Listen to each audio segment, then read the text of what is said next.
Hi all, आज की इस वीडियो में अपन देखने वाले हैं अगर आपके पास HTTP में कहीं पे अगर आपके पास डेटा अवेलेबल है, जैसे फॉर एग्जांपल गिटहब में अवेलेबल है या फिर किसी और वेबसाइट में अगर आपके पास डेटा अवेलेबल है तो आप कैसे HTTP रिक्वेस्ट के थ्रू आप डेटा लेकर आ सकते हो ADLS में। ठीक है, तो ये देखो मेरी गिटहब की अकाउंट है, यहाँ पर मेरी कुछ फाइल रख रखी है। ठीक है, तो अपन HTTP थ्रू डेटा को लेकर आने वाले, कॉपी करने वाले, यहाँ से कहाँ पर ला स्टोर करेंगे ADLS में। ठीक है, ये गिटहब की URL है।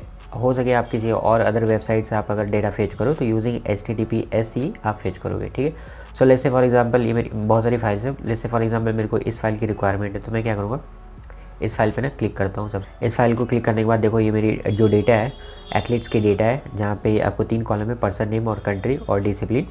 कौन कौन से एथलीट्स है, वो कौन से कंट्री में बिलोंग करते हैं, उनके डिसिप्लिन क्या है, कोई बास्केटबॉल खेलते हैं, कोई रोइंग खेलते हैं, ठीक है, कोई साइकिलिंग रोड करते हैं। तो ये सारे गेम में वो लोग इन्वॉल्व है, राइट।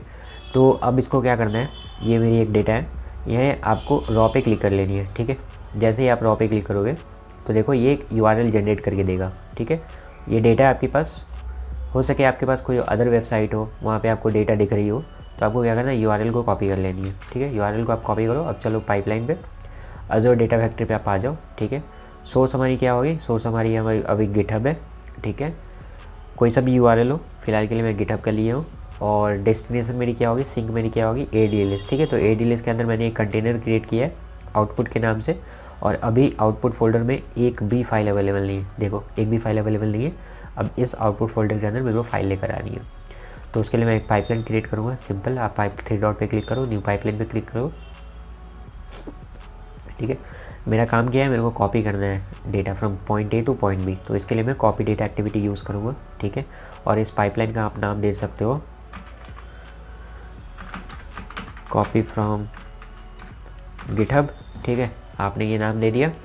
अब आपको क्या करनी है, जनरल में आप जनरल में यहाँ पे भी नाम असाइन कर दो। So copy data from GitHub to ADLS, right. और उसके बाद आपको सोर्स में यहाँ चाहो तो आप टाइम आउट वगैरह दे सकते हो, कितने समय बाद ये फेल हो जाए जॉब, रिट्राई। ठीक है, रिट्राई कर सकते हो। अगर ये फेल हो गया तो दूसरी बार कितनी बार वो रिट्राई करे, एक बार फिर से वो रिट्राई करना चाहता है। ठीक है, रिट्राई इंटरवल कितने सेकंड के बाद वो रिट्राई करेगा। मान लो मैं यहाँ पे 3 दूंगा। ठीक है, मान लो ये जॉब मेरी फेल हो गई। ठीक है, तो नेक्स्ट और 3 बार ये रिट्राई करेगा, ये जॉब रन होगा कितने इंटरवल के बाद, 30 सेकंड इंटरवल के बाद। 30 सेकंड वो फिर एक बार फिर से रिट्राई होगा, ऑटो रन होगा, मैनुअल मेरे को रन करने की ज़रूरत नहीं है। ठीक है, तो फिलहाल के केस में मैं 0 करता हूँ क्योंकि मेरा डेटा बहुत ही स्मॉल है। और उसके बाद मैं जाऊँगा सोर्स में। ठीक है, सोर्स में मेरा सोर्स क्या है, गिटहब है ना, तो मैं यहाँ न्यू पे क्लिक करूँगा। लास्ट टाइम अगर आप मेरी प्रीवियस वीडियो देखी होगे तो मैं वहाँ पे ब्लॉब स्टोरेज सेलेक्ट करता था, क्योंकि मेरी जो फाइल्स वगैरह थी ना वो सारी की सारी ब्लॉब स्टोरेज में थी। बट अभी के केस में मेरी फ़ाइल ब्लॉब स्टोरेज में नहीं है, URL पे अवेलेबल है। तो उसके लिए मैं क्या करूँगा, यहाँ पे सेलेक्ट करूँगा HTTP। ठीक है, ये HTTP आप सेलेक्ट कर लो, हाइपर टेक्स्ट ट्रांसफ़र प्रोटोकॉल। और वहाँ पे मेरी फ़ाइल किस फॉर्मेट में है, तो CSV फॉर्मेट में, इसलिए मैं CSV फॉर्मेट पे क्लिक कर रहा हूँ।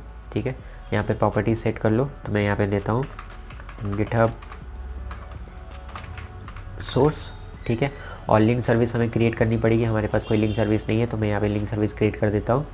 तो मैं यहाँ पे दे देता हूँ HTTP, ठीक है, LS लिंक सर्विस। डिस्क्रिप्शन आप दे सकते हो, ये ऑप्शनल है। और ये integration run time auto resolve integration run time ही होगी, क्योंकि अपन क्लाउड टू क्लाउड डेटा को माइग्रेट कर रहे हैं। अगर ऑन प्रेम से अगर आप डेटा को माइग्रेट करते तो self hosted integration run time आप यूज़ करते। आप सिंपली आप यहाँ पे ड्रॉप डाउन मेन्यू पे क्लिक करके न्यू पे क्लिक करते। ठीक है, और यहाँ पे आप self hosted integration run time आप सेलेक्ट कर सकते हो। बट फिलहाल के केस में अपन जाएंगे auto resolve integration run time. और बेस URL ये मेरे से पूछ रहा है, तो जो मैंने कॉपी करा था ना वो मैं यहाँ पे पेस्ट कर दूँगा। ठीक है, यहाँ पे जो URL मैंने कॉपी किया था ना उसको मैं यहाँ पे पेस्ट कर दूँगा। सिंपल। ऑथेंटिकेशन टाइप मेरे से पूछ रहा है, तो मैं यहाँ पे एनोनिमस रख देता हूँ। ठीक है, और टेस्ट कनेक्शन कर लेते हैं। कनेक्शन मेरी सक्सेसफुल हो गई, तो मैं यहाँ पे क्रिएट पे क्लिक कर दूँगा। ठीक है, और यहाँ पे लिख रहा है will be created. Relative URL मेरे से पूछा है, तो रिलेटिव URL देने की ज़रूरत नहीं है। इंपोर्ट स्कीमा नन ही आप रहने देना, क्योंकि अपन कोई स्कीमा इंपोर्ट नहीं करने वाले। अगर आपके पास स्कीमा है ऑलरेडी तो आप इंपोर्ट कर सकते हो। फिलहाल ये मैं नन ही रखता हूँ और ओके पे क्लिक कर देता हूँ। ठीक है, हमारी सोर्स हो गई। अब सिंक मेरे को ADLS में जाके स्टोर कराना है, राइट। तो उसके लिए अगेन मैं यहाँ पे न्यू डेटा सेट पे क्लिक करूँगा और मैं यहाँ से अजूर में जाने के बाद ADLS Gen 2 सेलेक्ट कर लूँगा, ठीक है। कंटिन्यू पे क्लिक करूँगा और मैं CSV फॉर्मेट में चाहता हूँ तो मैं CSV का सेलेक्ट कर लूँगा, ठीक है। और यहाँ पे प्रॉपर्टीज़ पूछ रहा है तो मैं यहाँ पे ADLS, ठीक है, और यहाँ पे मैं लिख देता हूँ सिंक।